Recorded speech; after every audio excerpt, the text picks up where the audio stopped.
This is probably get me in maybe a little bit of trouble tomorrow. But I want to talk here about this particular tweet.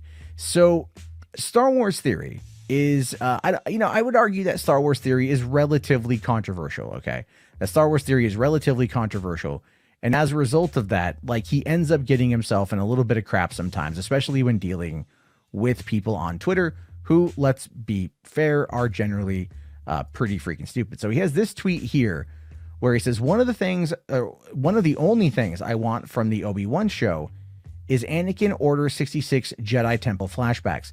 Skywalker just destroying Jedi Padawans, Knights, Masters with ease. That's my only gripe with Revenge of the Sith. I want to see the Chosen One go ballistic. Do not hesitate. Show no mercy. And the thing is with that is it's an interesting take. It's kind of an interesting take. Like, you have this very soft-spoken, very emotional Canadian who cried at Luke Skywalker now wanting to see his father decimate children. And I get what he's trying to say. Obviously, at this point, he's trying to say something along the lines of just, hey, wouldn't it be cool if we saw this? Wouldn't it be cool if we got to see this kind of going full ham situation? Which doesn't necessarily tie into the concept of the Obi-Wan show in general. But a lot of people, they ain't having this, right? Like you got this guy here, DMCF64 says, yeah, the one thing missing from Revenge of the Sith was more gratuitous murder. Also, they should play Linkin Park over Anakin slaughtering Jedi. That would be super badass. Also, make a scene afterward where Anakin goes home and fucks Padme. Revenge of the Sith is basically perfect otherwise.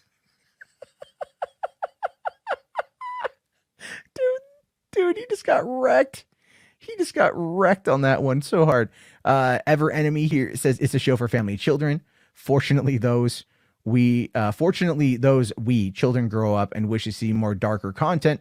Maybe someday we'll get it. Which is, look, that's a fair assessment right there. I'll be very fair on that one. I do like the darker, grittier stuff. Being a 39-year-old dude who grew up with Star Wars, I wouldn't mind seeing them go that route. That being said, I love Star Wars Rebels. I love Star Wars Clone Wars, which is definitely more mature than even like the original trilogy to an extent. And I really like Star Wars Resistance, which is probably its most kid-friendly series outside of the Forces of Destiny, which they're cute. But I love the Star Wars fans are just like, they're just tearing Theory apart. They're just tearing him apart. It says, this is a real tweet. You really typed this out. It's a shame that somebody is such as a following for producing that has such a following for producing Star Wars content doesn't actually understand Star Wars at all.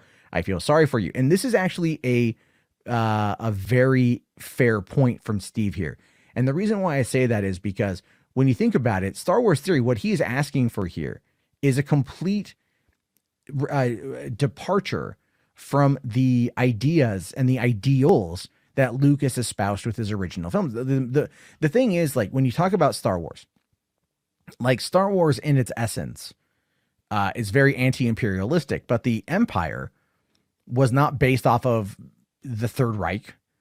It was based off of America. It was America imperialism. That was this whole thing. The rebels, and you can look this up. This is an interview he did with James Cameron where he talks about how the rebels were based upon the Viet Cong. So if anything, Star Wars is a direct kind of commentary on the Vietnam War and Lucas's views on the Vietnam War for when it came out and how it's definitely kind of calling out American imperialism. And that was a big thing from the anti-war movement here in the States during that time.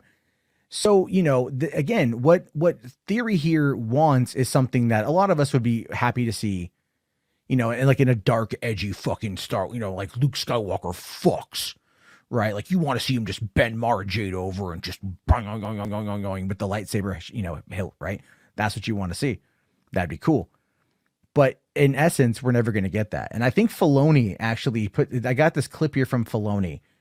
And Filoni kind of points out, so does Lucas, they kind of point out that someone like Theory in this moment in time is kind of full of shit. And this is what they said. This funny assumption by a lot of people, because the older fans are complaining, why is this, you're making it for kids? That's the funniest thing anybody ever says to me, you're making Star Wars for kids. I'm like, yeah, okay. how old were you when you saw Star Wars? And they're, oh, the first time I saw Star Wars, I was 7 years old, and my dad took me, and I'm like, uh-huh. And you want to rob this experience from kids today? Why? And make it all dark and sinister and evil? Okay. Anyway. When we were in Spain shooting Padme's palace, you know, there were 10,000, like here, and they were all little tiny kids. They were reaching through this fence. It was a metal fence. It was like, you know, and they were all reaching their hands out, even little tiny ones. They had no idea who I was, but all they wanted to do was touch my hand. And I said, you know, this is what I did it for. You know, seeing all the kids, you know, it's hard for people to realize, and I'm not supposed to say this, and I wasn't supposed to say it then, but, you know, it's a film for 12-year-olds.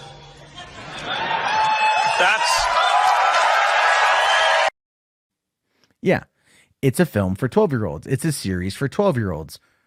Now, I do want to say that I agree here with Safety Zoom. He says there's room for both, which is true.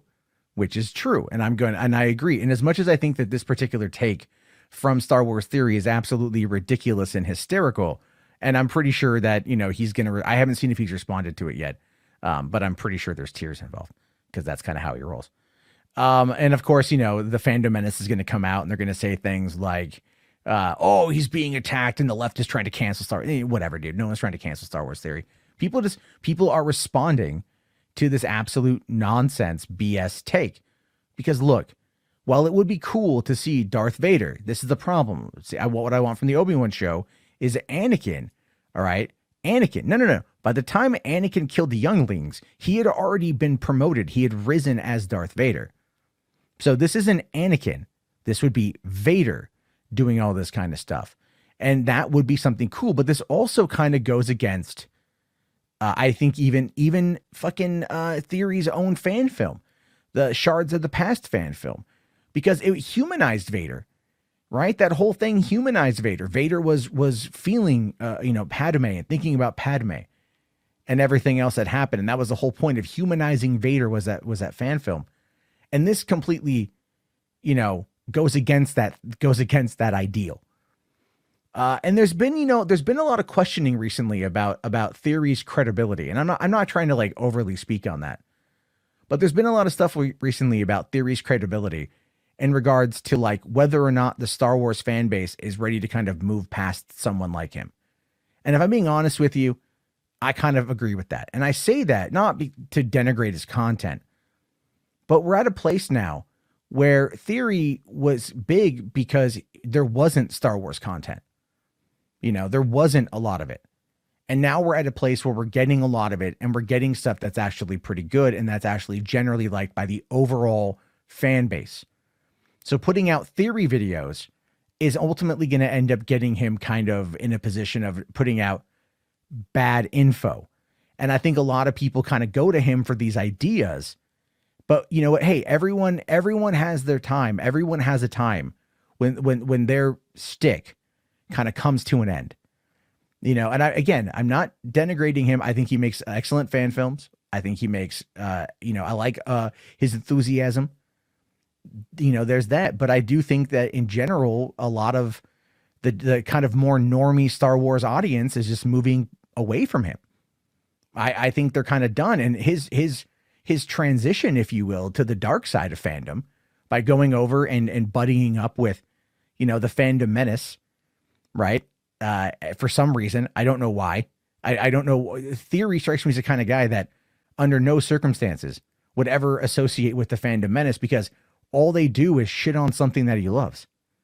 All they do is crap on Star Wars and lie about Star Wars and denigrate and disrespect and attack it constantly. And here he is like hanging out with Jeremy from Geeks and Gamers, you know, doing streams with like Nerdrotic and all those guys. Like what's he going to do? Is he going to do a video where he dons a Doomcock mask and uses a voice synthesizer and starts talking about, you know, fan theories and shit?